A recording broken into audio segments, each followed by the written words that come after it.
La kwanza, tunafikiri ni busara hii kesi kufutwa, kwa sababu ni kesi ambayo kiukweli tunapoisikiliza inapoteza muda, inapoteza rasilimali za nchi, na ni kesi ya uongo, ya kubumba, na inasababishia hasara taifa kubwa. Lakini pili, hii kesi ita-expose mambo mengi sana. Mesikia hapo mtu anasema hata hajui kama mwenyekiti wetu ni mwenyekiti wa chama taifa. Ni vitu vya kushangaza sana. Ni vitu vya ajabu kweli kweli. Kama tuna civil society, tuna civil servants wa aina hii, kuna matatizo makubwa ya nchi ambayo yanahitaji matibabu ya haraka. La pili la muhimu, ambalo nimelisema mara zote na nitalisema mara zote,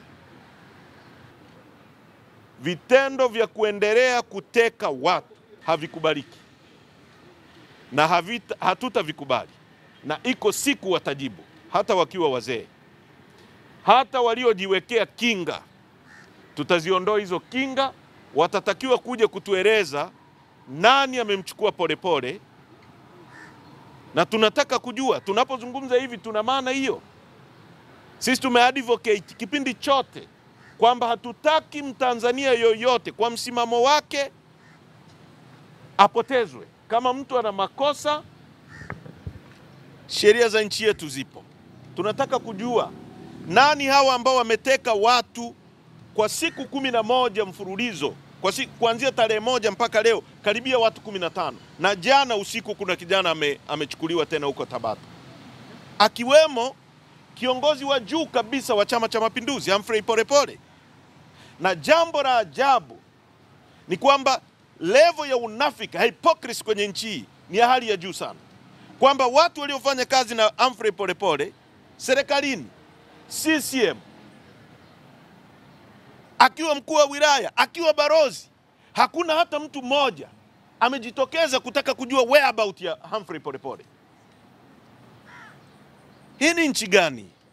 Kama a high profile person ambaye amekuwa mjumbe wa NEC wa CCM, amekuwa kiongozi wa kitaifa, mjumbe wa kamati kuu ya CCM, amekuwa barozi kwenye nchi yetu, ana kiapo cha nchi yetu, anapotea tu kama kuku.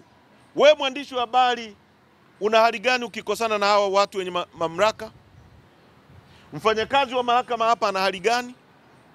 Mwananchi kule kijijini ambaye anaweza akakosana na mtu anayetaka kuchukua shamba lake kwa sababu ameona kuna dhahabu pale, na huyo mtu ana nguvu serikalini, anaweza kuamuru watu akateka, huyo mwananchi ana hali gani?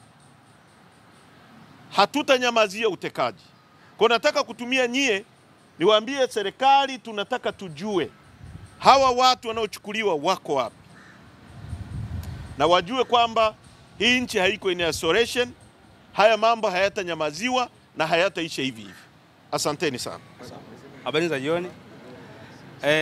Itakumbuka leo kesi ilikuwa inaendelea, kesi ya mwenyekiti Tundu Antipas Lissu, na alikuwa anaendelea kuuliza maswali ya dodoso kwa maana ya cross examination, na amefanya kwa muda wa siku 2 kuanzia jana, na amemaliza leo mida saa 10:14, na amemaliza, na kesho upande wa jamhuri wataendelea kumhoji maswali ya nyongeza, sehemu ambazo mwenyekiti Tundu Lissu ameuliza maswali ambayo upande wa jamhuri kama anaona kuna mashimo, kazi yao itakuwa ni kufukia mashimo ambayo Tundu Antipas Lissu kama mtojeto ambayo atakuwa ameyachimba.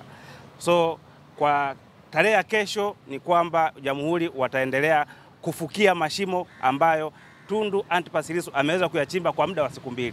Hayo ndio yaliyojiri leo hapa mahakamani. Shahidi wa pili ni kuanzia kesho. Kwa kama jamhuri watakuwa na shahidi mwingine kesho, mahakama imesema waje naye endapo watai kumaliza kuhusu kumuuliza maswali Tundu Antipas Lissu kesho hiyo. Kwa hiyo kama watakuwa na shahidi mwingine watakuja naye hiyo tarehe ya kesho. Lakini kesho ni kwa ajili ya maswali ya nyongeza yale ambayo jamhuri wataona kwa inafaa kuweza kumuuliza.